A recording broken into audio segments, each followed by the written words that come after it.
ये 15 नंबर है ऊपर वाला, नीचे वाला है 16 number.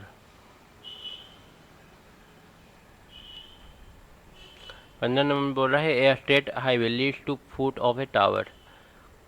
A man standing at the top of tower observe a car at an angle of depression 30 degree which is approaching the foot of the tower. मतलब एक टावर पर एक आदमी खड़ा है और वो देख रहा है एक कार को जो इसकी तरफ बढ़ रहा है। तो स्टार्टिंग में कार इधर है कहीं पर और एंगल ऑफ डिप्रेशन कितना है 30 degree,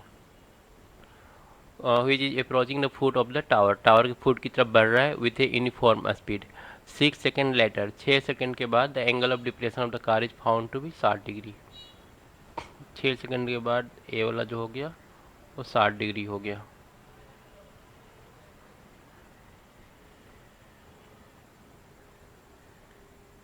find the time taken by car to reach the foot of the tower. तो यहाँ तक पहुँचने में टोटल कितना समय लगेगा ये निकालना है।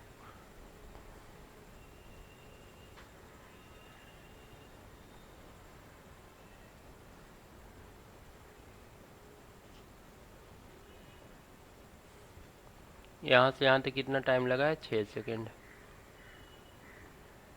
ये पूरा मान लो एक्स मैंने स्क्वायर। मैंने कर रखा है पहले से, ये 15 और 16 वाले क्वेश्चन मैंने कर लिए थे। अच्छा, इसका मेरा तो 3 सेकंड आया, बाकी सॉल्यूशंस तो मेरे पास है नहीं, मालूम नहीं था।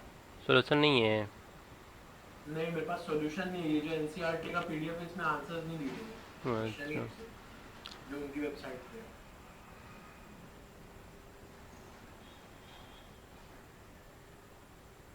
पहले 1030 का यूज करते हैं। तो 1030 का यूज करेंगे तो कितना हो जाएगा 1030 is equal to P by B. P तो ए वाला होगा, टावर का हाइट नहीं दिया है ना। ए man standing in the top of the tower observing A car, height नहीं दिया है टावर का तो इसको हम लोग एच मान लेते हैं। तो ए वाला भी एच ही होगा, tan थीटा बराबर एच बटा कितना आ जाएगा ए वाला पूरा लेंथ एक्स। तो यहाँ से आ जाएगा 1/√3 is equal to H by X. तो यहाँ से आ रहा है एक्स बराबर √3 एच। उसके उसका बाद व्हाट इज अज्यूम्ड। एक्स हम लोग ए वाला पूरा माने हैं टाइम, यहाँ से यहाँ आने में लगने वाला समय। उसके बाद लेते हैं tan60। तो tan60 is equal to P बटा, फिर से इस बार ए वाला ले रहे हैं, ए वाला ट्रायंगल, क्योंकि ए वाला एंगल 60 डिग्री है। तो इसके लिए पी सेम रहेगा, हाइट एच और बेस रहेगा ए वाला x-6। तो √3 into x-6 is equal to H. हम लोग को निकालना क्या है, एक्स निकालना है। तो एच को रिप्लेस कर देते हैं, एच हो जाएगा x/√3। यहाँ पर कर देते हैं x/√3। तो यहाँ से x बराबर आ जाएगा, क्रॉस मल्टीप्लिकेशन करेंगे तो 3 इंटू x-6। तो x बराबर आ जाएगा 3x-18। तो -2x बराबर -18। तो x बराबर कितना आ रहा है 9। तो पूछा गया था हम लोग से find the time taken by car to reach the foot of the tower from this point. मतलब इस पॉइंट से, तो इस पॉइंट से 6 और ए वाला कितना हो जाएगा 3। 3 सेकंड लगेगा।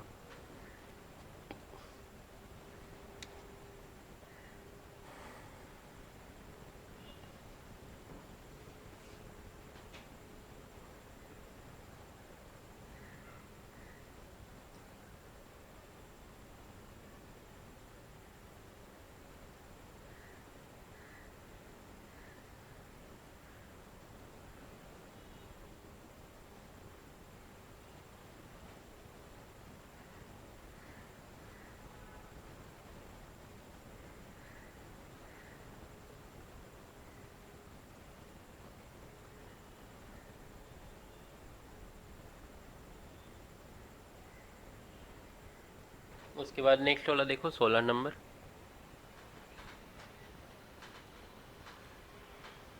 हेलो, कब तक आ रहे हैं? अच्छा ठीक, देखिए ना व्हाट्सएप कर दिए हैं लोकेशन। हाँ,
Sir, I can't understand the number 16 question. नहीं क्लियर हो रहा है।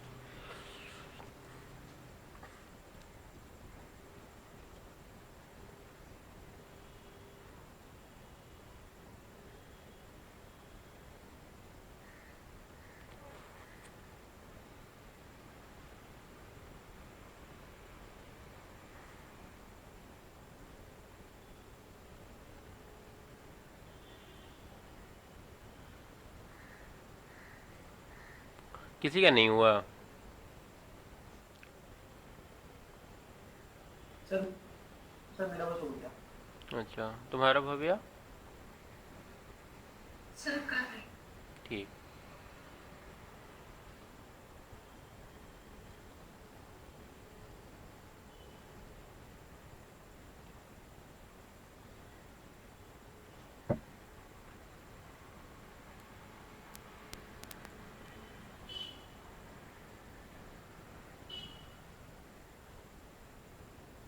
सर इसमें हाइट ऑफ द टावर ही निकालना है ना?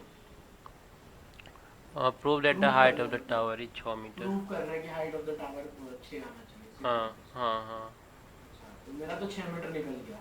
आ रहा है। मुझे लगता है हाइट निकाल ली, मेरे को 6 मीटर नहीं देखा था कि प्रूव करना है। मैंने हाइट निकाली तो वो आ गया 6। ठीक है कॉपी सेंड करोगे?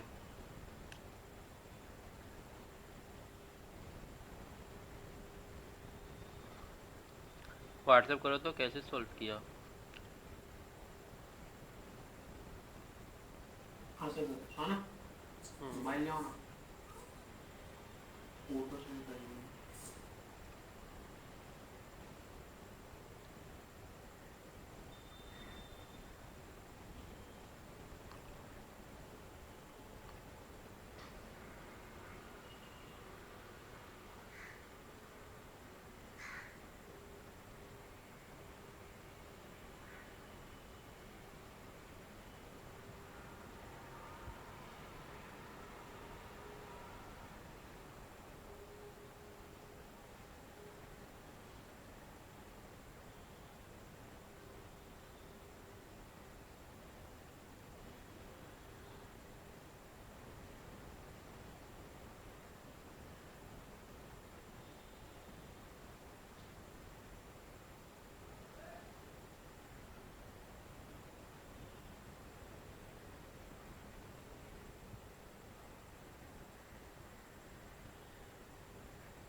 नहीं हो रहा है।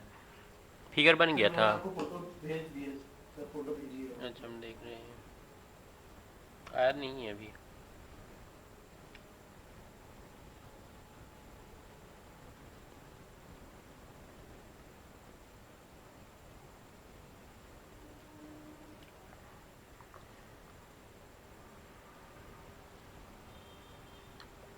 द बोला है the angle of elevation of the top of tower from 2 point at distance 4 metre. मतलब दो ठो पॉइंट लेना है ठीक है, और दोनों के बीच डिस्टेंस 4 मीटर। तो दो पॉइंट हम लोग एक ठो यहाँ ले लेते हैं, एक ठो ए ले लेते हैं, और इन दोनों के बीच डिस्टेंस ले लेते हैं 4 metre. And 9 metre from the base. अच्छा बेस से बोला है, बेस से ए वाला हो जाएगा 4 मीटर और ए वाला हो जाएगा 9 metre. Base of tower and in the same straight line with it are complementary। Prove that the height of the tower is 6 metre and in the same straight line with it are complementary. तो एक complementary लिखा है, इसका sir मेरा मतलब एक बार आप देख लो ना, आया, मैंने तो भेज दिया है। अभी तक आया नहीं।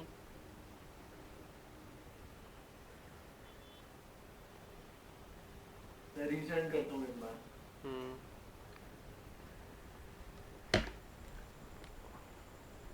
एंगल तुम कितना ली थी भव्या? सर दोनों का सम 90 डिग्री लेंगे ना। सर हाँ क्यू और एक 90 माइनस क्यू, दोनों कॉम्प्लीमेंट्री एंगल थे। हाँ, एक 30 ले लो, दूसरा 60 ले लो।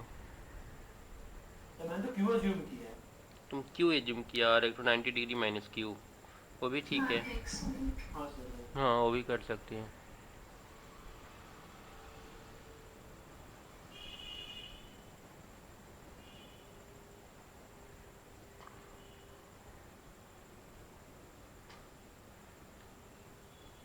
तब तो बन जाना चाहिए, जब इतना हो गया तब तो फिगर बन गया था, तो क्वेश्चन हो जाना चाहिए। ये तो ऐसे ही आ जाएगा ना, अगर 1060 लेंगे तो 4 पता ही है, हाइट निकल जाएगा। तो हम एक्स और 90 डिग्री माइनस एक्स ही पकड़ लेते हैं इसको, क्योंकि अगर डायरेक्ट एंगल लेंगे तो ये तुरंत ही बन जाएगा। इसको 90 डिग्री माइनस एक्स ले लेते हैं। तो टेन एक्स बराबर कितना हो गया, एच बटा 9।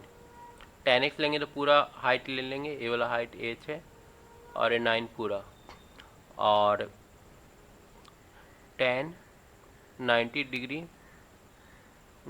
Degree minus X is equal to क्या ले लेंगे, एच बटा 4। यहाँ पर टेन एक्स है ना, तो इसको सर कर अब दो। आया क्या? अब यहाँ से 2 टिक दिखा रहा है, हाँ अब आ आ गया, गया होगा। आ गया। इसको हम कर लेते हैं, एच बटा 9 है ना, एक मिनट रुको। हेलो, आ रहे हैं। देखो इसको टेन एक्स है ना, तो कॉट कर लो तो ये 9 बटा एच हो जाएगा, और टेन 90 डिग्री माइनस थीटा क्या होता है, कॉट थीटा। तो यहाँ से कॉट एक्स बराबर कितना हो जाएगा, एच बटा 4। तो ये दोनों इक्वल होना चाहिए, हम लोग लिख लेंगे एच बटा 4 बराबर 9/4, सॉरी 9/h। तो यहाँ से एच स्क्वायर बराबर 36, तो एच बराबर कितना आ गया, 6। एक मिनट, हम आ रहे हैं, ठीक है, पानी वाला आया हुआ है लेकर के।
हेलो,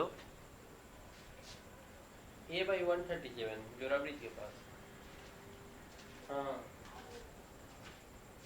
नहीं, अभी नहीं आए हैं। नहीं नहीं, तुरंत आ रहे हैं, काबू नहीं ले जा रहा वो, तुरंत आ रहे हैं।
हाँ देखो, आवाज़ आ रहा है ना? Yes sir. हाँ ये तो हो गया, अब थोड़ा सा साइंस देख लेते हैं।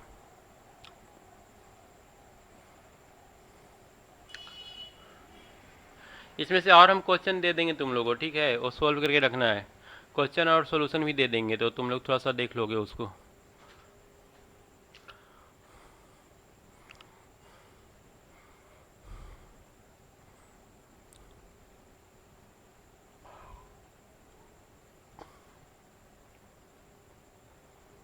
So what you told for the last 2 minutes, that could you repeat? I got disconnected. हम बोले कि इसमें और प्रैक्टिस के लिए क्वेश्चन हम सेंड कर देंगे तुम लोग को, ठीक है? क्वेश्चन और उसका सॉल्यूशन, तो तुम लोग सेल्फ प्रैक्टिस कर सकते हो। Okay, sir.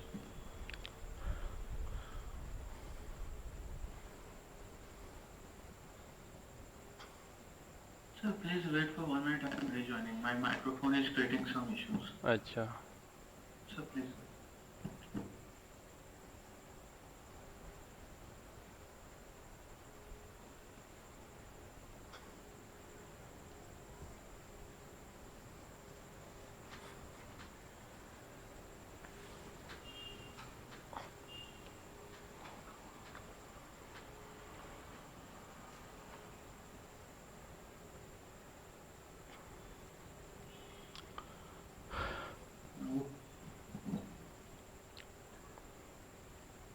कितना चैप्टर में है लाइट वाला?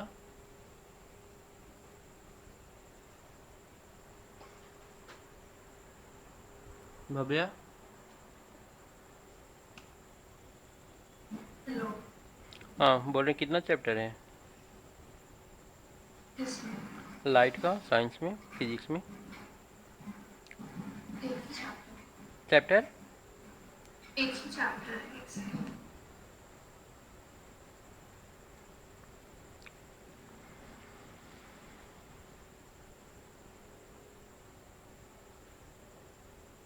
Sir chapter number 10।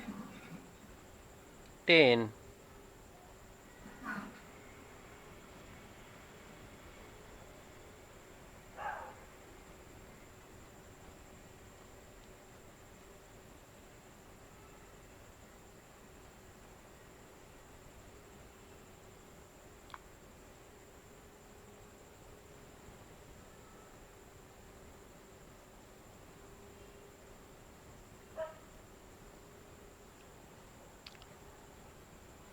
लाइट तुम लोग कब पढ़े थे? क्लास 8 में पढ़ी होगी ना? चैप्टर 7। सर मेरा 6, 7, 8 किलोस का। 6 में? सीबीएसई में 8 में नहीं है, Yes, sir. It's I was getting it also. है ना? है सर, लेकिन हम लोग ने पूरा चैप्टर तो अपना 7 हम लोग का ICS। 7 में तो Sir, but refraction portion was not there. हाँ 7 में ये सब तो नहीं होगा, लेंस और था इतना डीपली। हाँ सर, वही हम लोग का नहीं ICS सर, वाला बेसिक जो था। हमारा। नॉर्मल रिफ्लेक्शन थी सर, लाइट। इमेज कहाँ नहीं पर? सर, हम लोग का पूरा इमेज फॉर्मेशन वगैरह सब। हाँ हाँ, इमेज फॉर्मेशन वही। अच्छा,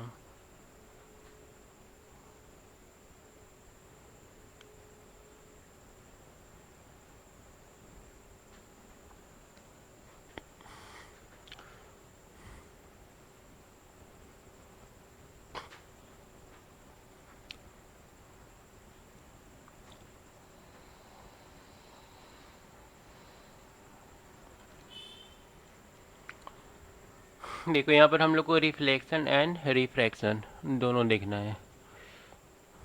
तो ये भी दिखेंगे कि देखेंगे ऑब्जेक्ट को कहाँ रखने से इमेज कहाँ पर बनता है। बस वही मेन टॉपिक है यार, तो कुछ इसमें होगा नहीं। We see a variety of object in world around us, बहुत सारी चीज़ों को देखते हैं। However we are unable to see anything in dark room, लेकिन अंधेरे में किसी चीज़ को नहीं देख पाते हैं। On lighting up the room thing become visible, जो अगर लाइट जलता है तो ऑब्जेक्ट जो होता है दिखने लगता है। अच्छा एक चीज़ पता है तुम लोग को, अगर हम लोग बहुत लाइट वाला जगह से, जैसे मान लो दोपहर का टाइम है, बाहर से आते हैं और अचानक थोड़ा सा डार्क वाला रूम में घुसते हैं, तो कुछ देर तक कुछ भी दिखाई नहीं देता है और थोड़ा देर बाद फिर सब दिखाई देने लगता है। ऐसा क्यों?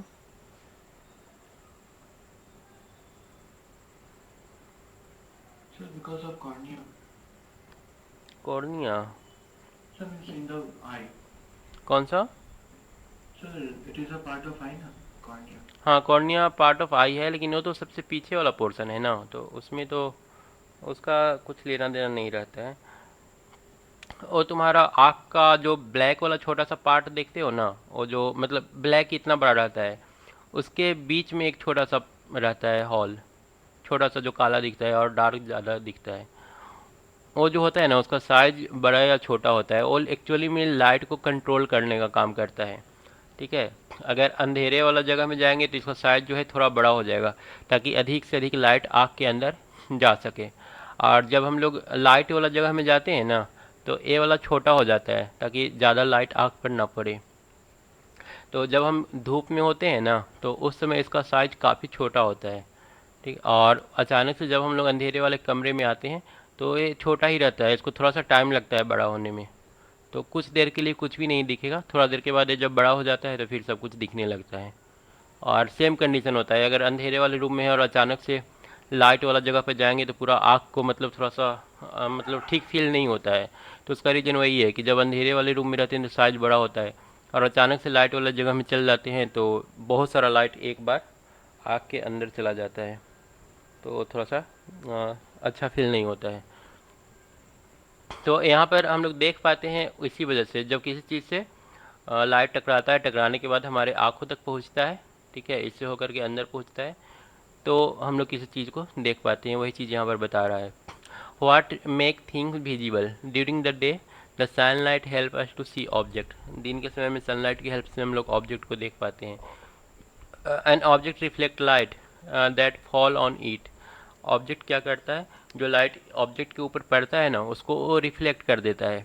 This reflected light when received by our eyes enable us to see thing. ये रिफ्लेक्टेड लाइट जब हम लोग के आँख पर पड़ता है तो हम लोग किस चीज़ को देख पाते हैं। We are able to see through a transparent medium as light is transmitted through it. क्या लिखा है, we are able to see through a transparent medium. Transparent medium के थ्रू भी हम लोग किसी चीज़ को देख लेते हैं, क्योंकि उस ट्रांसपेरेंट मीडियम से लाइट इजली पास कर जाता है। Therefore there are a number of common wonderful phenomenon associated with light such as image formation by mirror। तो इमेज का जो मिरर में इमेज का जो फॉर्मेशन होता है वो लाइट का ही घटना है। ट्विंकलिंग ऑफ अ स्टार, ये भी लाइट का ही घटना है। Beautiful colour of a rainbow, bending of light by a medium and so on. The a study of the properties of light help us to explore them. तो ये सारा कुछ हम लोग एक्सप्लेन कर पाएंगे यहाँ पर ये चैप्टर पढ़ करके। Sir, from this I have one doubt that how do stars twinkle? Star twinkles करते हैं क्योंकि जब लाइट आता है ना, तो लाइट आता है तो उसको एक मीडियम नहीं मिलता है आने के लिए, बहुत सारा मीडियम से होकर के पास करना पड़ता है। कहीं डेंस मीडियम, कहीं मतलब लाइट मीडियम है, तो मतलब कहीं पर डेंस है और उसके कहीं पर वो, तो होता क्या है ना कि ये जो डेंस और लाइट, ये जो मीडियम है ना एटमॉस्फेयर में एक समान नहीं रहता है कभी भी, एक कभी कम कभी ज़्यादा होते रहता है। तो तुम तो मतलब हम लोग तो जानते हैं कि लाइट जो होता है, अगर एक मीडियम से, जैसे मान लो कि यहाँ पर कांच रख दिए तो यहाँ से लाइट आया, आने के बाद क्या होगा, एक कांच के जितना मतलब इसका पावर होगा उतना ज़्यादा ये लाइट को अपने से दूर लेकर के जाएगा। क्या होता है, ये मान लो नॉर्मल है, ठीक है, तो जब इस मीडियम से इस मीडियम में आएगा तो ये नॉर्मल की ओर लाइट मुड़ जाता है, थोड़ा सा मतलब अपना स्थान जो होता है वो चेंज कर देता है। अब तुम इस कांच की जगह पर कुछ और लेकर के आओगे जो इससे थोड़ा सा ज़्यादा डेंस है, तो लाइट थोड़ा और ज़्यादा मुड़ेगा। तो इस मीडियम को अगर बार बार चेंज करते रहो तो लाइट अपना डायरेक्शन हमेशा चेंज करते रहेगा, ठीक है। तो अगर तुम एक जगह खड़ा होकर के देख रहे हो, जैसे अभी एक कांच है, कांच से मान लो रिफ्रैक्ट होकर के लाइट यहाँ पर आ रहा है, तो ठीक है अभी ये तुमको दिखाई देगा, यहाँ पर जो कुछ भी है दिखाई देगा तुमको। लेकिन जैसे ही इसको चेंज करके किसी दूसरा चीज़ को रख दिए तो लाइट अब रिफ्रैक्ट होकर यहाँ पर आ रहा है, अब ये तुमको दिखाई नहीं देगा। अब एटमॉस्फेयर में ये हमेशा होते रहता है, इसका जो मीडियम है ना हमेशा चेंज होते रहता है, तो कभी लाइट आँख तक पहुँचेगा और कभी आँख तक नहीं पहुँचेगा। तो ऐसा लगता है कि तारा जो है ना वो टिमटिमा रहा है। समझ में आया? Okay, sir. हाँ, और refraction Sir, of this is light. because of the property of the material, na? अरे तो ग्लास होता हाँ, वो एनीथिंग। प्रॉपर्टी ऑफ मटेरियल पर डिपेंड करता है, या फिर लाइट का रिफ्रैक्शन जो होता है ना वो एक समान नहीं हो रहा है, मीडियम हमेशा चेंज हो रहा है, इसलिए ऐसा होता है। और भी बहुत सारा फेनोमेनन है, जैसे सन मतलब जब सनसेट हो जाता है, सूरज डूब जाता है, उसके बावजूद दिखाई देता है कुछ मिनट तक, वो क्यों दिखाई देता है। और भी देखते हो सुबह में जो सुबह या शाम में जो हमारा सन होता है वो रेड कलर का दिखाई देता है, लेकिन जब हम लोग दोपहर में देखते हैं तो वाइट कलर का दिखाई देता है। उसका रीज़न क्या है, तो ये सब आगे चल करके मिलेगा, शायद होना चाहिए सारा कुछ। और हमको लगता है क्लास 8 में भी था, 8 में भी हमको लगता है कि इन लोग को बताए हैं।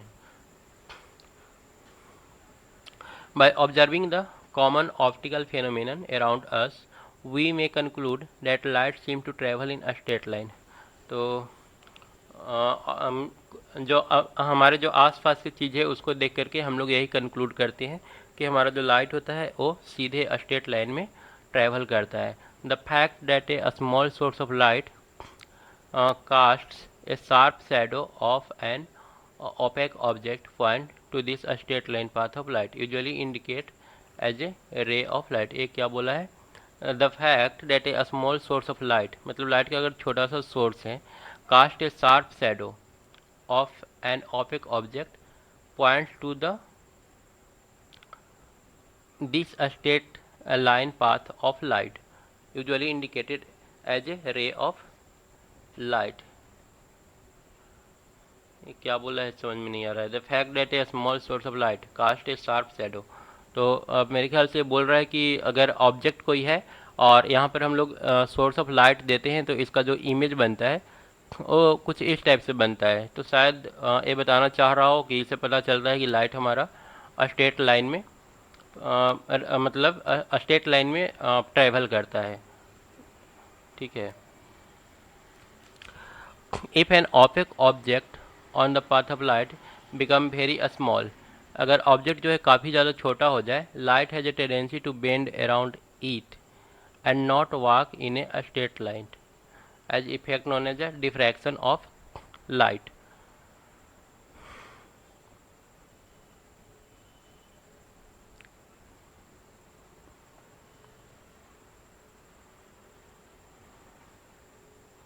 ये बोल रहा है कि अगर ऑब्जेक्ट का साइज काफ़ी छोटा रहा तो लाइट जो है वो यहाँ पर थोड़ा सा मुड़ जाता है। हालांकि ये लाइन भी हमको थोड़ा सा क्लियर नहीं हो रहा है और थोड़ा देखना पड़ेगा हमको बाद में। Then the straight line treatment of optics usually ray falls fails then the straight line treatment of object. मेरे ख्याल से बताने की यही कोशिश कर रहा है कि जब हम लोग स्मॉल ऑब्जेक्ट लेते हैं ना, तो जैसे यहाँ पर मान लो कि ऑब्जेक्ट बहुत ज़्यादा स्मॉल है और यहाँ से हम लोग लाइट दे रहे हैं, तो यहाँ पर लाइट देंगे ना तो यहाँ पर थोड़ा सा मुड़ जाता है लाइट, मुड़ करके और इधर भी तुमको मतलब इतना दूर तक तो मान लो अंधेरा रहेगा लेकिन इधर तुमको लाइट दिखाई देगा, तो उसका टेंडेंसी होता है थोड़ा सा मुड़ने का, तो इसी को हम लोग डिफ्रैक्शन बोलते हैं। ये बताने की कोशिश कर रहा है to explain phenomenon. Refraction and diffraction. Diffraction मतलब कि अपने पाथ से मुड़ना, रिफ्रैक्शन मतलब बिल्कुल यहाँ से लाइट अगर पार हो रहा है कांच से होकर के तो इसको रिफ्रैक्शन बोलते हैं। और डिफ्रैक्शन मतलब कि यहाँ पर कोई पार्टिकल है, लाइट आया और अपना इस तरह से जा करके ऐसे जा रहा था और फिर इधर भी कुछ मतलब लाइट दिखाई देता है, ठीक है, इधर भी कुछ दूर जाने के बाद लाइट आना शुरू कर देता है, शुरू हो जाता है, तो इसको हम लोग डिफ्रैक्शन ऑफ लाइट बोलेंगे, मतलब अपने पाथ से मुड़ जाना। ठीक है। यहाँ तो बिल्कुल पास कर जा रहा है लेकिन यहाँ पर पास नहीं कर रहा है, उसका मतलब उसका इफेक्ट देखने को मिल रहा है, पास तो नहीं कर रहा है डायरेक्ट बट उसका इफेक्ट दिख रहा है। To explain phenomenon such as diffraction light is thought of a wave. तो अगर डिफ्रैक्शन को एक्सप्लेन करना है तो हम लोग ये मान करके चलते हैं कि लाइट एक वेव है, क्योंकि देखो यहाँ पर ऑब्जेक्ट है और यहाँ पर भी लाइट आ रहा है, तो इसका मतलब कि लाइट कुछ इस टाइप से ट्रैवल कर रहा है, तभी तो यहाँ पर भी आ गया, तो इसको हम लोग एक वेव मान करके चल सकते हैं। हालांकि लाइट को अभी तक अ, कुछ कंफर्म नहीं बोला गया है, डुअल नेचर इसका माना जाता है, मतलब ये माना जाता है कि लाइट पार्टिकल भी है और साथ में वेव भी है, दोनों का नेचर ये शो करता है। तो ये पढ़ोगे 12th में जा करके। Again, at the beginning of 20th century, it became known that the wave theory of light often become inadequate for treatment of the interaction of light with matter, and light often behaves somewhat like a stream of particle. तो वही बोल रहे हैं कि ये particle और wave दोनों की तरह बिहेव करता है. This confusion about the true nature of light continue for some years till a modern quantum theory of light emerge in which light is neither a wave nor a particle. तो इसको ना ही wave बोल रहा है ना ही particle बोल रहा है, क्योंकि ये दोनों का प्रॉपर्टी शो करता है. A new theory reconciled the particle property of light with wave nature.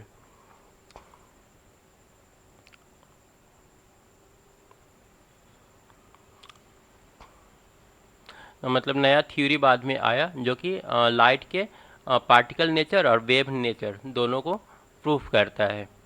तो ये शायद तुम लोग के एग्जाम में पूछेगा नहीं. ऐसे डुअल नेचर ऑफ लाइट जो है ना, जो पार्टिकल और वेव दोनों की तरह बिहेवियर शो करता है, ये 12th में डीपली पढ़ने को मिलेगा. In this chapter we shall study the phenomenon of reflection and refraction of light using the straight line propagation of light. The basic concept will help us in the study of some of the optical phenomenon in nature. इसके help से हम लोग कुछ जो nature में हो रहा है घटना उसको भी समझने की कोशिश करेंगे. We shall try to understand in this chapter the reflection of light by a spherical mirror and reflection of light and their application in real life situation. तो इस चैप्टर में हम लोग स्फेरिकल मिरर के बारे में देखेंगे थोड़ा, रिफ्रैक्शन और रिफ्लेक्शन. Optical phenomena. क्या बोला है? What's the meaning of the optical phenomena? कहाँ पर था? Sir this line fourth last. We shall try to understand in chapter the reflection of light. Sir before this line optical phenomena means what meaning of this word? Phenomenon in nature. The basic concept will help us in study of some of the optical phenomenon. ये वाला क्या? हाँ sir. Optical phenomena मतलब light के एक घटना, जैसे कि इंद्रधनुष मतलब रेनबो का बनना हो गया, सूरज का मतलब डूबने के बाद भी दिखना, ये सारा ऑप्टिकल फिनोमिनन है. तारे का टिमटिमाना, तो ये सारा हम लोग जानेंगे इस चैप्टर में. उसके बाद है reflection of light. A highly polished surface such as mirror reflect most of the light falling on it. तो जो चीज़ जितना ज़्यादा चिकना होगा, जितना ज़्यादा पॉलिश्ड किया हुआ होगा, वो लाइट को उतना ही ज़्यादा रिफ्लेक्ट करेगा. You are already familiar with the law of reflection of light. बोल रहा है कि पहले से तुम लोग पढ़ चुके हो law of reflection of light. क्या law of reflection of light था? Angle of incidence is equal to angle of reflection. मतलब कि ये अगर एंगल ऑफ इंसिडेंस है तो जितना एंगल यहाँ पर बन रहा है उतना ही एंगल इधर से भी बनेगा. ठीक है, एंगल ऑफ इंसिडेंट और एंगल ऑफ रिफ्रैक्शन दोनों इक्वल होगा. द इंसिडेंट रे मतलब ए वाला रे, ए नॉर्मल और ए वाला डिफ्लेक्टेड रे, ये तीनों क्या होता है? एक ही प्लेन में होता है. ठीक है, पॉइंट ऑफ इंसिडेंट और reflected ray all lie in the same plane. सारे के सारे एक ही प्लेन में देखने को मिलेंगे, अलग अलग नहीं होता है. This law of reflection are applicable to all type of reflecting surface including spherical surface. ये रूल हर जगह पर लागू होता है, चाहे वो सरफेस स्फेरिकल हो या फिर किसी भी तरह का हो, खुरदरा हो, चिकना हो, हर जगह पर ये लागू होता है. What are the property of the image? Image का प्रॉपर्टी क्या है? Image form by a plane mirror is always virtual and erect. Plane mirror से जो इमेज बनता है वो क्या होता है? वर्चुअल होता है. वर्चुअल कहने का मतलब उसको तुम पर्दा पर नहीं उतार सकते हो. जैसे हम लोग जो मूवी वगैरह जो चलता है वो उस पर्दे पर आसानी से उतर जाता है, इधर से लाइट आता है, इस पर्दा पर पड़ता है और दिखता है. पर मिरर के अंदर जो इमेज बनता है उसको तुम चाहो कि कहीं पर उसका इमेज उतार दें, हम पर्दा पर दिखाएं, तो वो पॉसिबल नहीं है. तो उसको हम लोग वर्चुअल इमेज बोलते हैं.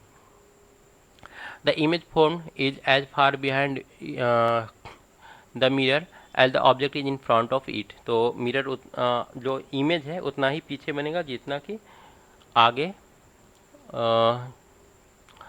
ऑब्जेक्ट रखा हुआ है मिरर के. Further the image is laterally inverted. Laterally inverted मतलब कि दायां वाला साइड बायां तरफ दिखेगा और बायां वाला साइड दायां तरफ दिखेगा. How would the image be when the reflecting surface are curve. तो अगर कर्व होगा सरफेस तब इमेज कैसा बनेगा, तो वो हम लोग देखेंगे.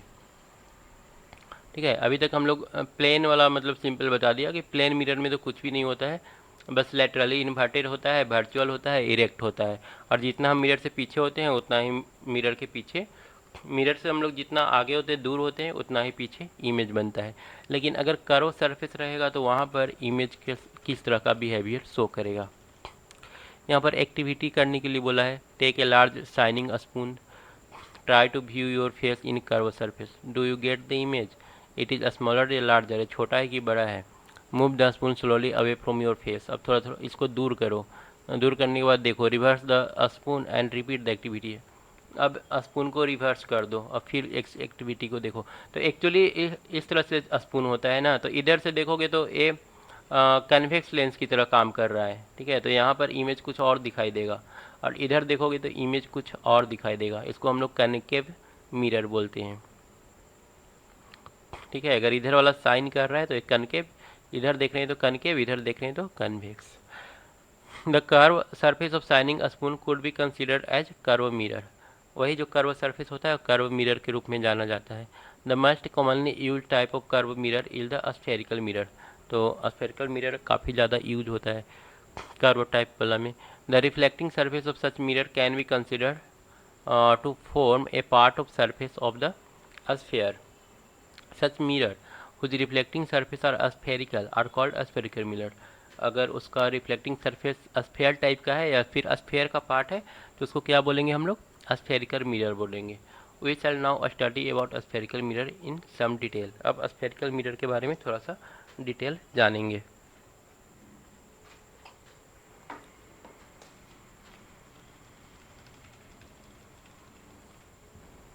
ये देखो एक कन के पार्ट है, पीछे इसका शाइनिंग पार्ट आगे है और एक कन्वेक्स है. The reflecting surface of A spherical mirror may be curve inward और आउटवर्ड. तो या तो अंदर की ओर एक कर्व रहेगा या फिर बाहर की ओर रहेगा. ये spherical mirror whose reflecting surface is curve inward. अगर अंदर की ओर एक कर्व है तो इसको क्या बोलेंगे? कनकेव मिरर बोलेंगे.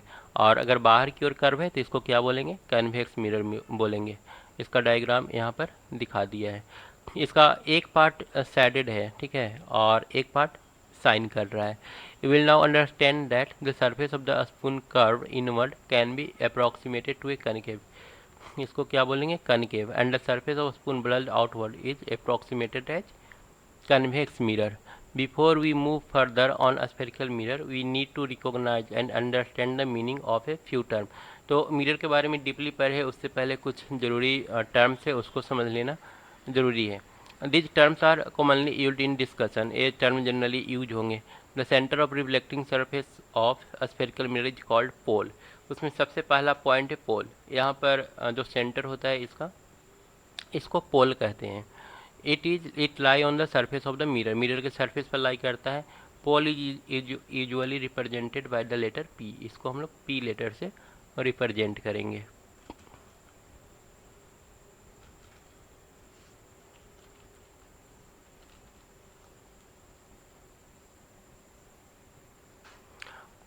उसके बाद है the reflecting surface of A spherical mirror form a part of sphere.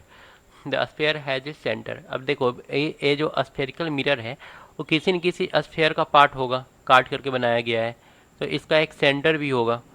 तो इस सेंटर को स्फेरिकल मिरर का सेंटर या फिर सेंटर ऑफ कर्वेचर बोलते हैं इसको. The point is called the centre of curvature. इस पॉइंट को सेंटर ऑफ कर्वेचर बोलेंगे. इट इज रिप्रेजेंटेड बाई सी. सी से इसको रिप्रेजेंट करते हैं. सेंटर ऑफ कर्वेचर जैसे मान लो कि ये हमारा मिरर है, ठीक है, एक कन्वेक्स मिरर है. अब एक कन्वेक्स मिरर किसी न किसी स्फेयर का पार्ट होगा जहाँ से काट करके बनाया गया है. तो इस स्फेयर का एक सेंटर होगा. इसी सेंटर को हम लोग सेंटर ऑफ कर्वेचर बोलेंगे. तो ये तो हो गया कन्वेक्स के केस में. कनकेव के केस में मान लो एक कनकेव मिरर है तो ये भी किसी न किसी स्फेयर का पार्ट होगा, तो उसका सेंटर जो हो गया सेंटर ऑफ कर्वेचर कहलाया. पोल, पोल इसके ऊपर लाई करता है, इसके बीचों बीच. जो हमारा ए वाला मिरर है ना, मिरर के बीचों बीच वाला पार्ट पोल कहलाता है. मतलब ए मिरर के ऊपर होगा. हाँ, वो इमेजिनरी है, वो हम लोग को दिखेगा नहीं, पर ए बिल्कुल उस मिरर के ऊपर होता है. Please note that the centre of curvature is not a part of mirror. देखो यहाँ पर लिखा है कि मिरर का पार्ट नहीं है. It lie outside the reflecting surface. Centre of curvature of A concave mirror lie in front of it. देखो इसका जो कनकेव मिरर का है ये फ्रंट में पड़ रहा है, सामने में, और जो कन्वेक्स मिरर है उसके पीछे में पड़ रहा है सेंटर ऑफ कर्वेचर. उसके बाद radius of sphere is called radius of curvature of the mirror. इसका जो रेडियस है वो radius of curvature of mirror कहलाएगा। इसको हम लोग R से डिनोट करेंगे। You may note that the distance PC is called the radius of curvature. तो यहाँ से PC मतलब ए P है ना, और ए वाला C है, तो PC को भी हम लोग रेडियस ऑफ कर्वेचर बोल सकते हैं। ये सारा रेडियस ऑफ कर्वेचर है। Imagine a straight line passing through the pole and centre of curvature. अब एक उस लाइन के बारे में सोचो जो कि इस पोल से और सेंटर ऑफ कर्वेचर से पास कर रहा है। ठीक है, इसको हम लोग बोलते हैं प्रिंसिपल एक्सिस। ये हमारा हो गया principal axis. Remember that principal axis, Principal axis needs to be a straight line only. हाँ ये हमेशा स्ट्रेट लाइन होगा और हमेशा पोल और सेंटर ऑफ कर्वेचर से पास करेगा, दोनों से। Let us understand an important term related to mirror through activity. अब एक एक्टिविटी करने के लिए बोल रहा है, सावधानी बरतने के लिए बोला है कि सूरज को डायरेक्ट मत देखो। Hold a concave mirror in your hand. Concave mirror इस टाइप का होगा, इसको हाथ में पकड़ लो, एक कनकेव मिरर है, in your hand and direct its reflecting surface towards the sun. और इसका जो रिफ्लेक्टिंग सरफेस है वो सूर्य की तरफ रखो। उसके बाद direct light reflected from mirror on the sheet of paper held. अब यहाँ से जो लाइट आ रहा है ना, वो लाइट रिफ्लेक्ट होकर किसी एक जगह पर पड़ेगा। यहाँ पर एक पेपर रख दो और कुछ देर तक रखो तो पेपर जलने लगेगा। Move the sheet of paper back and fourth gradually until you find on the paper sheet a bright sharp spot. Hold the mirror and paper in the same position for a few minute. तो ये अगर यहाँ पर रखोगे ना तो ये light यहाँ पर काफ़ी तेज आता है और उसको जला देता है पेपर को। The paper at first begin to burn, producing a smoke. Eventually, it gets catch fire. What does it burn? Why does it burn? जल क्यों गया? Light from sun is converged at a point as a sharp, bright spot. यहाँ से जितना light आ रहा था वो सारा जमा हो गया एक जगह पर। In fact, this spot of light is the image of sun on the sheet of paper. ये एक्चुअल में एक टाइप का इमेज है सन का। This point is the focus of the concave mirror. ये जहाँ पर आकर के सब मिलता है ना, या फिर जहाँ पर रखने से वो जल गया, इसको हम लोग फोकस बोलते हैं। तो अगर डिफिनेशन पूछता है कि फोकस क्या है, तो हम लोग को ये लिखना है कि इन्फिनाइट से आने वाला जो लाइन होता है मिरर से टकराने के बाद जिस पॉइंट पर मिलता हो उसको हम लोग फोकस ऑफ लाइट बोलते हैं। दोनों केस में होगा, कन्वेक्स में भी होगा, कनकेव में भी होगा। कनकेव लोगे तो रिफ्लेक्टिंग लाइट, हाँ। कनकेव के केस में लेंगे अगर तो लाइट मान लो ऐसे आएगा, टकराने के बाद ऊपर की ओर चला जाएगा। तो यहाँ पर जो बनता है ना, यहाँ पर भी फोकस बनता है, लेकिन ये इमेजिनरी फोकस होता है जो पीछे बढ़ा करके बनाया गया है। तो फोकस दोनों में ही बनेगा, कनकेव में भी और कन्वेक्स में भी। ये जो फोकस है इसको हम लोग इमेजिनरी फोकस बोलते हैं। तो कन्वेक्स में हम लोग का जो इमेज बन रहा है वो क्या बन रहा है, इमेजिनरी बन रहा है, इमेजिनरी फोकस बन रहा है। मतलब डिफिनेशन में तुम लोग यही लिखोगे कि कोई भी मिरर हो, इन्फिनाइट से आने वाला लाइट टकराने के बाद जिस पॉइंट पर मिलता है उसी को हम लोग फोकस बोलते हैं। The heat produced due to the concentration of sunlight ignite the paper. The distance of this image from the position of mirror give the approximate value of focal length. ये जो डिस्टेंस मिरर से हुआ इसी को हम लोग focal length बोलेंगे। तो फोकस भी हो गया, फोकल लेंथ भी हो गया। Let us try to understand the observation with the help of a ray diagram. अब एक रे डायग्राम लिया है, देखो यहाँ पर फोकस बनाया है, पीछे जाकर के सारा मिल रहा है। ऑब्जर्व फिगर 12.2 का ए, इसको a number of ray parallel to the principal axis are falling on the concave mirror. Observe the reflected ray. तो यहाँ पर रिफ्लेक्टेड रे को ऑब्जर्व करने के लिए बोला है। देखो ये इन्फिनाइट से बोल रहा है, जब इन्फिनाइट से कोई लाइट आता है ना तो उसको हम लोग ये मान करके चलते हैं कि वो सारा लाइट पैरेलल ही होगा।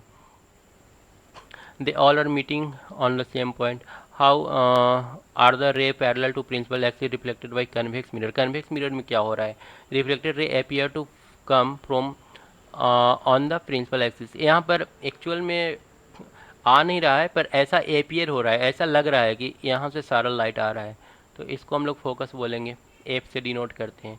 The distance between the pole and the principal axis is called focal length. अब फोकल लेंथ को एफ से डिनोट करेंगे।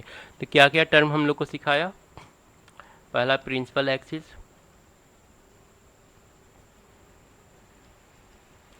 सेकंड में फोकस, थर्ड में फोकल लेंथ, फोर्थ में पोल, फिफ्थ में सेंटर ऑफ कर्वेचर, सिक्स्थ में radius of curvature,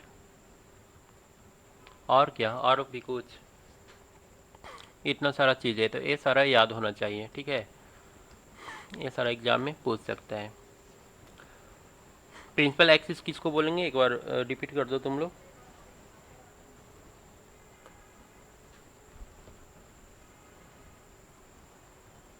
principal axis क्या है? It's a straight ray of light from the pole to the center of curvature. हाँ, पोल और सेंटर ऑफ कर्वेचर को मिलाने वाला स्ट्रेट लाइन। फोकस किसको बोलेंगे?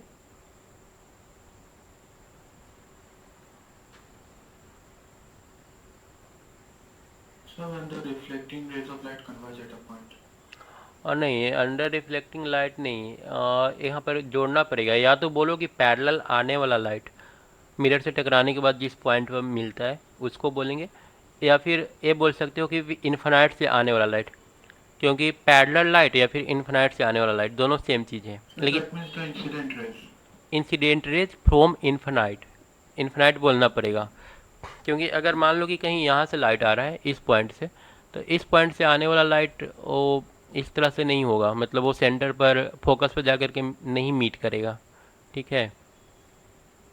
तो ये हम लोग को मेंशन करना पड़ता है कि इन्फिनाइट से आने वाला लाइट, मतलब पैरेलल लाइट की बात हो रहा है।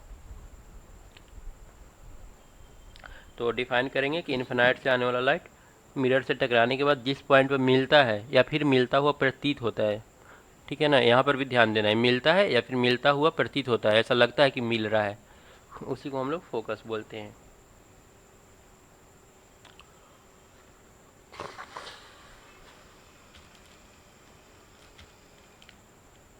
Sir, repeat the definition also. Please. कौन सा? So that focus definition you repeat. Focus का डिफिनेशन, इन्फिनाइट से आने वाला लाइट मिरर से टकराने के बाद जिस पॉइंट पर मिलता है, जिस पॉइंट पर मिलता है किसके लिए यूज कर रहे हैं? कनकेव के लिए। जिस पॉइंट पर मिलता है या फिर मिलता हुआ प्रतीत होता है, उस पॉइंट को हम लोग फोकस बोलते हैं।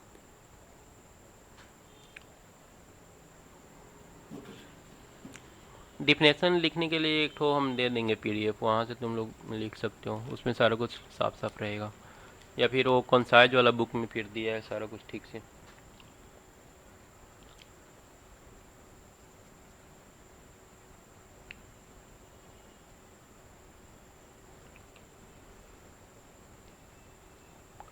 अब है the reflecting surface of spherical mirror is by and large spherical, the surface then has a circular outline, the diameter of the reflecting surface of spherical mirror is called its aperture. देखो, diameter of reflecting surface, ये reflecting surface है, तो इसका जो diameter होगा, जैसे कि ऊपर में दिखाया है, देखो ए मेन यहाँ से यहाँ तक,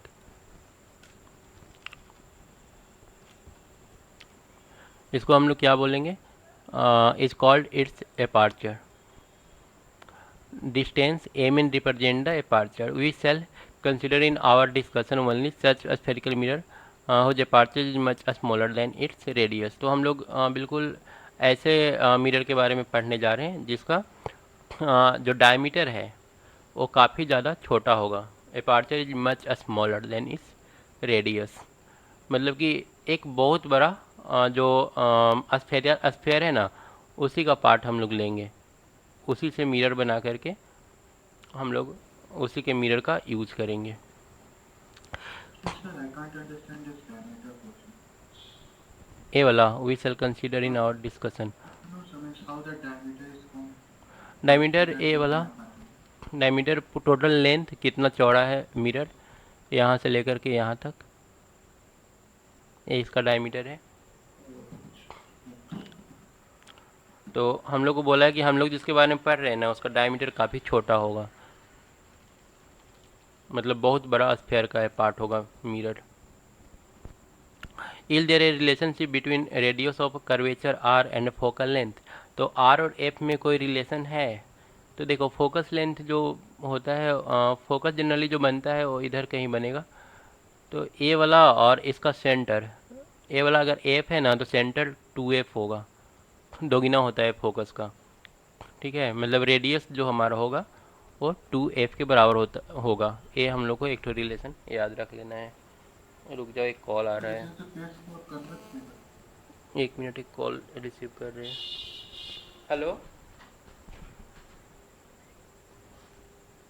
कल फिर वो क्या बोला, वो बात किया था उससे क्लास? हाँ, तो क्लास करने का नहीं है, जैसे अभी तक फी पेमेंट नहीं हुआ है उसका। क्लास हम आज भी लेने वाले थे, आज भी हम सुबह फ्री थे, लेकिन अब फिर दिक्कत होता है ना एक स्टूडेंट के लिए, फिर अकेला, तो इसलिए हम क्लास, तो एक बार बोल दो ना। हाँ बोल दो तो कल सुबह हम ले लेंगे फिर, और रात को तो तुम्हारे ऊपर है, रात को करना चाहो तो कर सकते हो। ठीक है।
ठीक है, आर एफ में रिलेशन समझ गए। Image formation bye spherical mirror, अब इमेज कैसे बनता है ये हम So लोग को, this is the case that r equal to 2 only for convex mirror. ना ना ये सबके लिए, दोनों के लिए, कनकेव और कन्वेक्स। कनकेव में भी तो Sir, होगा। I have a doubt that what is the difference between mirror and lens? हाँ, मिरर में क्या होता है कि तुम्हारा एक पार्ट जो है ना, जैसे कनकेव मिरर की बात कर रहे हैं ना, तो ये वाला देखो एक कनकेव मिरर है, इसका एक पार्ट जो है वो रफ रहेगा और एक पार्ट बिल्कुल शाइनिंग रहेगा, सिर्फ इधर से रिफ्लेक्शन होगा। तो इसको हम लोग बोलते हैं कनकेव मिरर, मिरर है।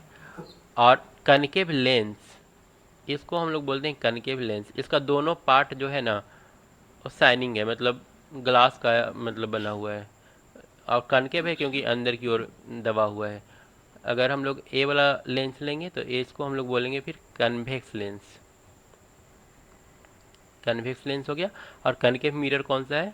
ए वाला है कनकेव मिरर, जिसका एक पार्ट अंदर वाला जो पार्ट है वो रफ है, ये होता है। अब है image formation of a spherical mirror. You have studied about the image formation by plane mirror, तो प्लेन मिरर के बारे में तुमने पढ़ रखा है। You also know the nature position and relative size, तो नेचर पोजीशन और साइज के बारे में भी हम लोग जान सकेंगे। How about the image form by spherical mirror, किस तरह से इमेज बनता है। How can we locate the image, image को कहाँ पर बनाना है, कहाँ पर बनेगा, इमेज रियल होगा या फिर वर्चुअल होगा, छोटा होगा या फिर बड़ा होगा। ठीक है, ये सारा कुछ हम लोग समझने वाले हैं आगे चल करके। एक एक्टिविटी किया है, इसको ज़रा देखते हैं क्या बोल रहा है। The image formed by a concave mirror is real, no? Concave, concave क्या मिरर? हाँ सर mirror. हाँ, कनकेव मिरर में रियल बनेगा, कन्वेक्स में इमेजिनरी बनेगा, इसमें इमेजिनरी। और लेंस में उल्टा होता है, कन्वेक्स लेंस में रियल बनेगा और इसमें इमेजिनरी बनेगा।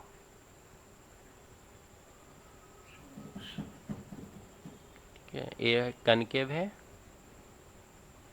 एक कन्वेक्स है, फिर यहाँ पर कन्वेक्स कनकेव। रियल मतलब कि क्या, उसको हम लोग पर्दा पर उतार सकते हैं, देख सकते हैं। अब लाइट यहाँ से आएगा तो इधर इमेज बनेगा, उसको आराम से पर्दा पर उतार सकते हैं हम लोग। यहाँ पर नहीं उतार सकते हैं इस केस में। So means we can print it on a paper. क्या? So means that we can print it on a paper. हाँ, और पेपर पे प्रिंट हो जाएगा, लेकिन इसको हम लोग नहीं कर सकते हैं। ठीक है।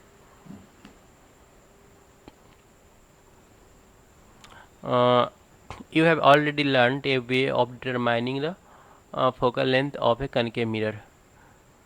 तो कनकेव मिरर का फोकल लेंथ कैसे पता करते हैं वो पहले पढ़ चुके हैं हम लोग। You have seen that a sharp bright spot of light you got and paper fact the image of sun, it is tiny real inverted image. यहाँ पर जो इमेज बनता है वो क्या होता है, रियल होता है और इन्वर्टेड होता है, जो कि यहाँ सेंटर पर बन रहा है। रियल है क्योंकि ये तो उतार सकते हैं इसको पर्दा पर, इसलिए रियल है।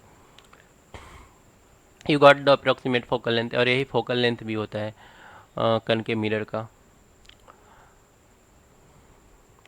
टेक ए कनकेव मिरर, एक कनकेव मिरर ले लो, find out it approximate focal length, इसका फोकल लेंथ पता कर लो वही सनलाइट का यूज करके। Note down the value of focal length, focal length का वैल्यू नोट कर लो। Mark a line on the table with a chalk, अब टेबल पर एक लाइन मार्क करना है।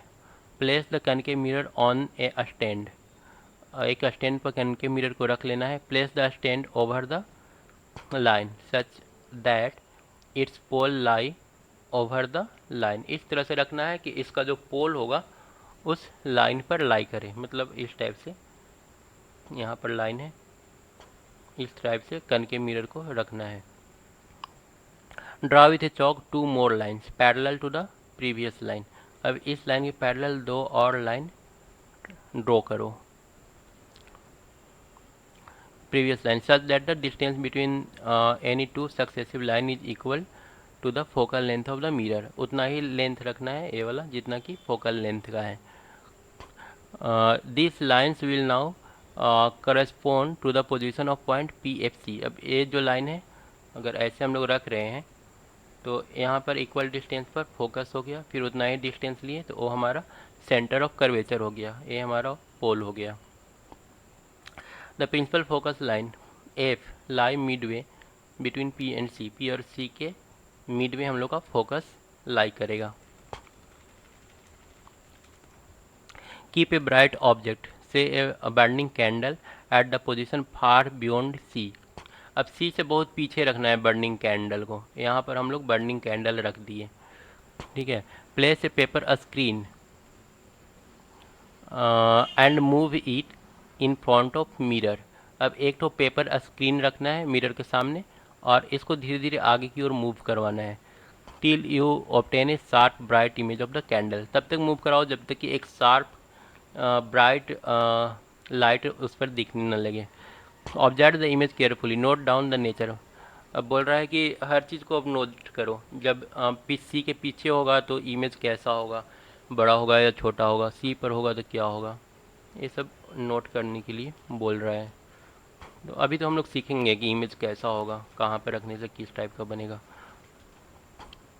हालांकि यहाँ पर ये बता दिया है कि अगर हम लोग इन्फिनाइट पर जब रखेंगे, मतलब बहुत दूर रखेंगे सी से, तो इमेज उसका फोकस पर बनेगा। पेपर को आगे पीछे करोगे ना, जब फोकस पर लेकर के जाओगे तो वहाँ पर इमेज दिखाई देगा लाइट का। हाईली डिमिनिश्ड, काफ़ी छोटा होगा, रियल और इन्वर्टेड होगा। बायोंड सी, सी के जस्ट पीछे रखो, बिटवीन एफ और सी, द पोजीशन जो इमेज का होगा एफ और सी के बीच में होगा। इसको देखो, ये याद रखने का बहुत अच्छा तरीका है, इसको ऐसे करके याद रखो। ये हम लोग मिरर बना लिए। अब यहाँ पर हमारा फोकस है, यहाँ पर सी है। अब जब इन्फिनाइट पर रखेंगे तो लाइट जो है वो यहाँ पर आएगा, ठीक है, और एक काफ़ी छोटा होगा। अब ऑब्जेक्ट को धीरे धीरे पास लेकर के आओ, तो पहला पोजीशन इन्फिनाइट, दूसरा पोजीशन ए वाला सी के जस्ट पीछे। तो जब सी के जस्ट पीछे रखेंगे तो अभी ये फोकस बन रहा था ना, ये जो इमेज है, पहला इमेज ए वाला है, पहला पोजीशन ऑब्जेक्ट का ए है, पहला इमेज ए है। अब यहाँ से थोड़ा सा आगे बढ़ाओ तो जो ऑब्जेक्ट है वो भी थोड़ा सा पीछे हट जाएगा। अब यहाँ पर बनेगा इमेज, और पिछला के कंपेयर में ये थोड़ा सा बड़ा होगा। जैसे जैसे इमेज को क्लोज लाते हैं ना, सॉरी ऑब्जेक्ट को जैसे जैसे क्लोज लाते हैं साइज इमेज का बढ़ता है। उसके बाद अब थर्ड पॉइंट पर आओ, तीसरा जगह पर यहाँ पर इमेज को रखो। तो इमेज को यहाँ रखेंगे तो ए वाला भी है थोड़ा सा पीछे घसक जाएगा और यहाँ पर आ जाएगा। इस टाइम में क्या होगा ना कि इमेज और ऑब्जेक्ट दोनों सेम साइज का होगा। यहाँ पर थोड़ा छोटा था, ये थोड़ा छोटा था, तीसरा नंबर पर एकदम सेम साइज हो गया। अब थोड़ा सा ऑब्जेक्ट को और आगे बढ़ा दो। अब ये तुम लोग बताओगे अगर आगे बढ़ाएंगे तो इमेज कहाँ बनेगा अगला।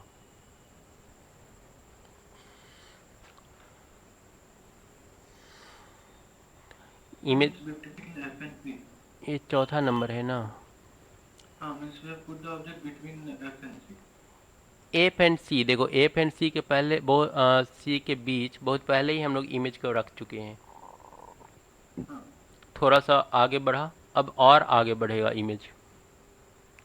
इमेज अब इधर आ जाएगा और थोड़ा और बड़ा भी हो जाएगा, चौथा नंबर। उसके बाद पांचवा में हम लोग इमेज को फोकस पर रख देते हैं। sir, image will be inverted or it will have the same size. उल्टा बन रहा है ना, इन्वर्टेड, देख रहे हो ना, सारा उल्टा है। इसके बाद जब फोकस पर रख दी तो अब इसके पास कोई जगह नहीं है, अब इनफिनाइट पे चला जाएगा।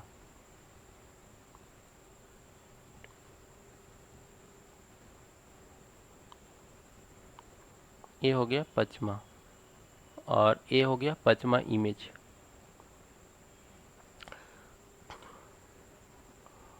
उसके बाद एक तो और इमेज बना सकते हैं, छठा को हम लोग यहाँ पर रखते हैं। तो यहाँ पर छठा जब रखेंगे ना इमेज, तो इसका मतलब ऑब्जेक्ट, तो इसका जो इमेज होगा ना वो सीधा बनेगा और ये वर्चुअल होता है मिरर के पीछे, इसको हम लोग पर्दा पर नहीं उतार सकते हैं। ये छठा पोजीशन।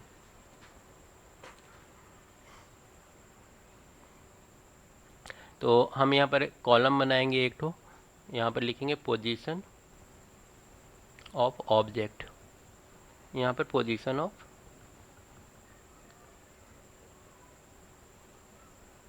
इमेज। पहला पोजीशन हम लोग कहाँ पर लिए हैं बोलो। ऑब्जेक्ट का पहला पोजीशन क्या है,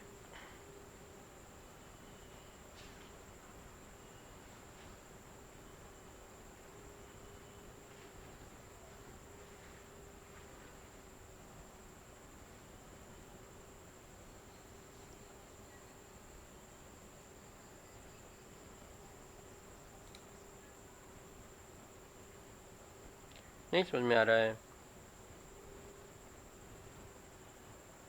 So what is your question? Object का जो पहला पोजीशन है वो कहाँ पर है, So infinity. इन्फिनिटी पर, और उसका इमेज कहाँ पर बना है, ये हम लिख दिए पहला इन्फिनिटी। उसका इमेज कहाँ पर बना, Sir, at F means the focus. ये बना हम लोग का फोकस पर। दूसरा में इमेज कहाँ पर रखे हैं, तुम रुक जाओ भव्या, तुम बोलो तो। सी के पीछे। सी के पीछे, बिहाइंड सी, और इमेज कहाँ पर बना, एफ और सी के बीच में। Between F and C. Third में हर्ष,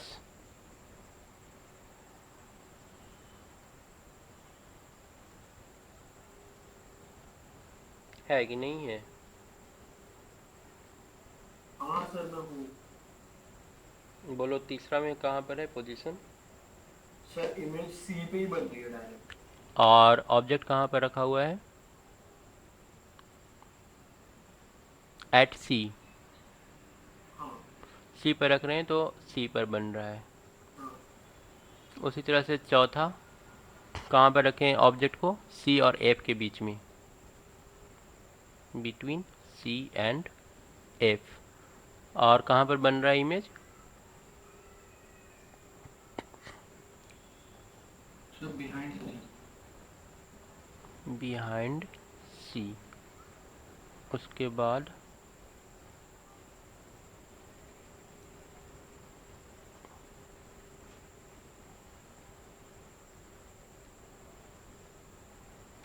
बाद पचवा में कहाँ पर रखेंगे?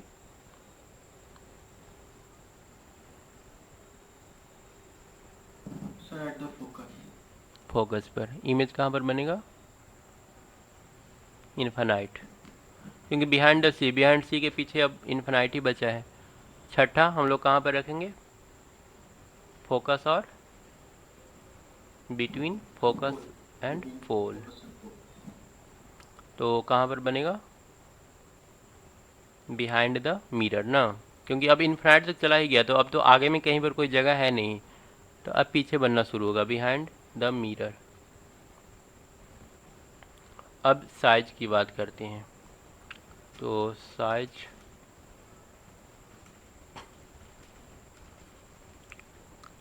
फर्स्ट केस में साइज क्या होगा? Very small. सेकंड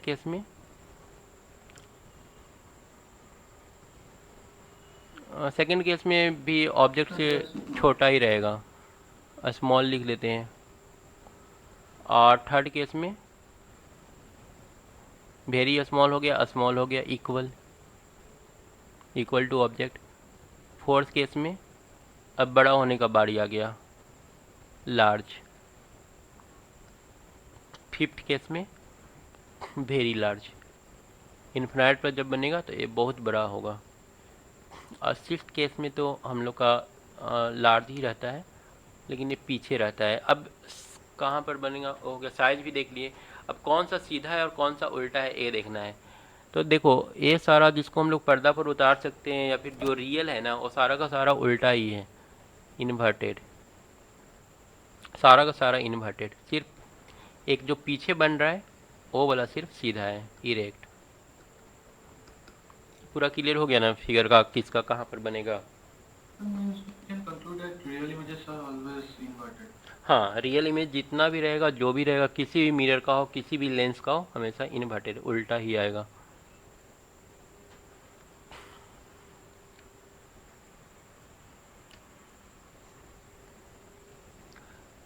तो एक क्लियर हो गया कि किस पोजीशन में कहाँ पर इमेज बनेगा। अब कुछ इमेज बनाने के रूल्स हैं, उस रूल्स को पढ़ेंगे। ये वाला टेबल एक बार तुम लोग खुद से बनाने की कोशिश करना, ठीक है? ये खुद से तुम लोग बनाना। So one should show your table. क्या? ये वही Can you चीज़ है, show once your table? Table वही बता रहा है कि इन्फिनिटी पर रखेंगे तो फोकस पर बनेगा, फिर इन्फिनिटी के बाद सी के पीछे तो बिटवीन एफ एंड सी, फिर सी पर आएगा तो सी पर बनेगा, सी और एफ बायॉन्ड सी। वही चीज़ बता रहा है जो अभी हम लोग किए। देखो, सारा रियल एंड इन्वर्ट, रियल वाला जितना है सारा इन्वर्टेड है। सिर्फ एक केस में जो है वो वर्चुअल है तो सीधा है। टोटल 6 केस हम लोग बनाए, यहाँ भी 6 ही दिए हैं, ठीक है? So you show your table. No, it is in a good manner. क्या टेबल को हम समझे नहीं। Sir, I have to note down the last point. You show your table once.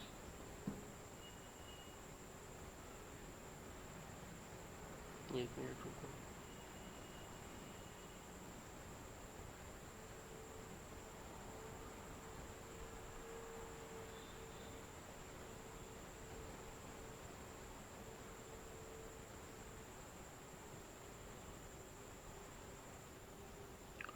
हाँ, क्या बोला? टेबल में क्या प्रॉब्लम है? No, sir. Sir, I am telling that with red mark you wrote your table. Now you please show that once. अच्छा, नीचे वाला, ये वाला दोनों सेम एकदम टेबल है। तुम अगर नोट करना चाहो तो कर सकते हो।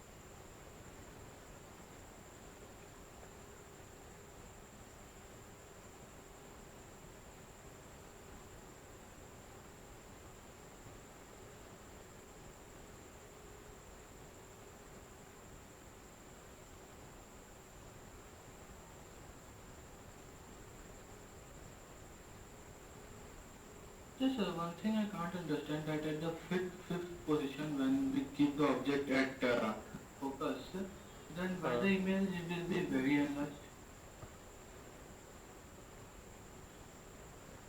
रुक जाओ।